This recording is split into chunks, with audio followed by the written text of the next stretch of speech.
Cette vidéo, maintenant que j'ai un projet qui est disponible sur GitHub, je vais le partager à mon binôme. Alors, je reviens sur GitHub, j'ai toujours mon compte ici, et puis j'ai créé un deuxième compte qui sera le compte de mon binôme. Notez qu'ici j'ai bdartist comme pseudo, ici j'ai bdartist2. Donc bdartist pour l'instant est le propriétaire du projet test.pf. Si j'agrandis un petit peu sa fenêtre, vous verrez ici l'icône Settings. Dans Settings, je vais choisir Manage Access et je vais pouvoir inviter des collaborateurs à collaborer avec ce projet. Et je vais notamment inviter comme collaborateur mon autre compte, à savoir bdartist2. Je l'invite en tant que collaborateur, je l'ajoute à ce dépôt. Désormais, bdartist2 a les droits d'écriture sur ce projet. Donc une fois que j'ai invité mon collaborateur, il reçoit un mail de ce style-là, dans lequel bdartist l'invite à collaborer sur le projet test.pf. On regarde l'invitation, on clique dessus, le collaborateur récupère un lien comme ça, il accepte l'invitation, et maintenant j'ai donc deux collaborateurs qui peuvent travailler sur ce projet. Si je reviens sur mon utilisateur principal et que j'actualise les accès, on voit bien que bdartist2 est défini en tant que collaborateur. Donc maintenant, je vais faire travailler mes deux binômes ensemble. Je vais fermer tout ça, je vais garder juste cette fenêtre pour test.pf. Et puis, je vais simplement ouvrir un deuxième NetBeans. Alors, un deuxième NetBeans, je vais avoir à gauche en noir le collaborateur principal. Et puis, à droite en blanc, le collaborateur qui va correspondre à mon binôme. La première chose que va faire mon binôme, c'est recréer la même chose que moi, c'est-à-dire un projet contenant l'ensemble des fichiers qui sont actuellement disponibles sur GitHub. Donc pour ça, on reprend notre projet, on récupère l'URL qui est ici, on la copie, donc c'est bien l'URL, comme vous pouvez voir, qui se termine en .git.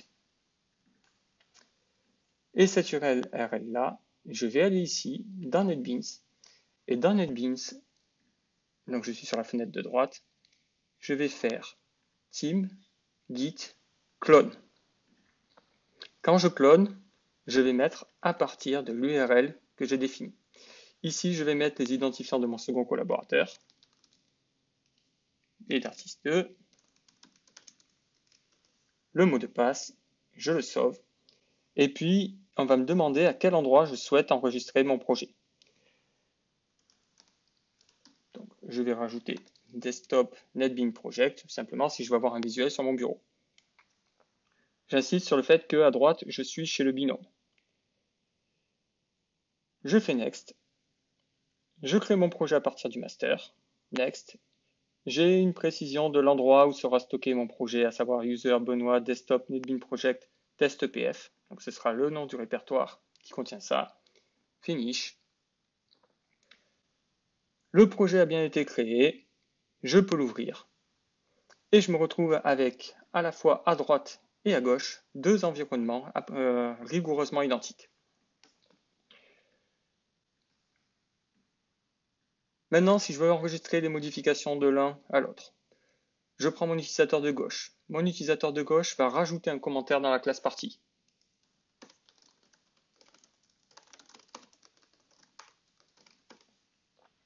Il va également rajouter dans nouvelle classe.java un autre commentaire ici.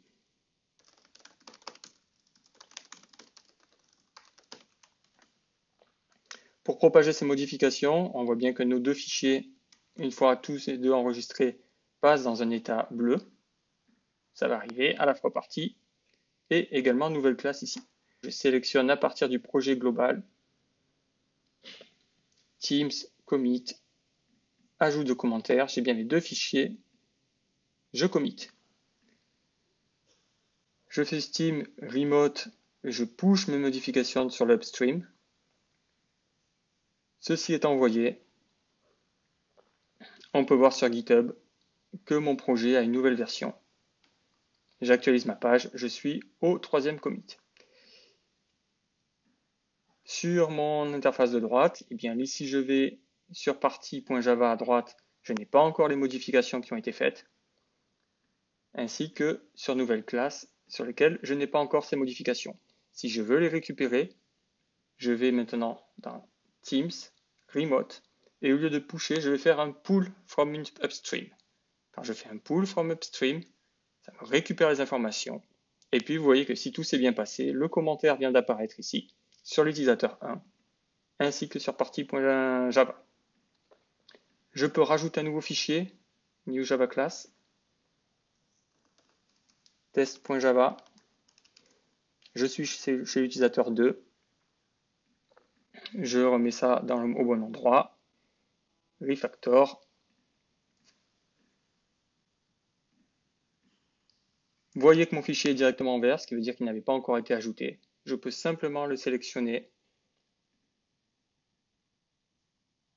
aller dans Commit, je rajoute le message de commit, Java, je commit, mon fichier repasse en gris, je fais remote, je push vers upstream, la modification est faite, elle est validée. Quand je reviens sur mon projet sur GitHub, je peux voir l'ensemble des différents commits, donc j'actualise 4 commits. Si je clique sur le détail, je vois bien qui a fait les modifications. Bdartist ajoute un fichier de commentaire, création du dépôt.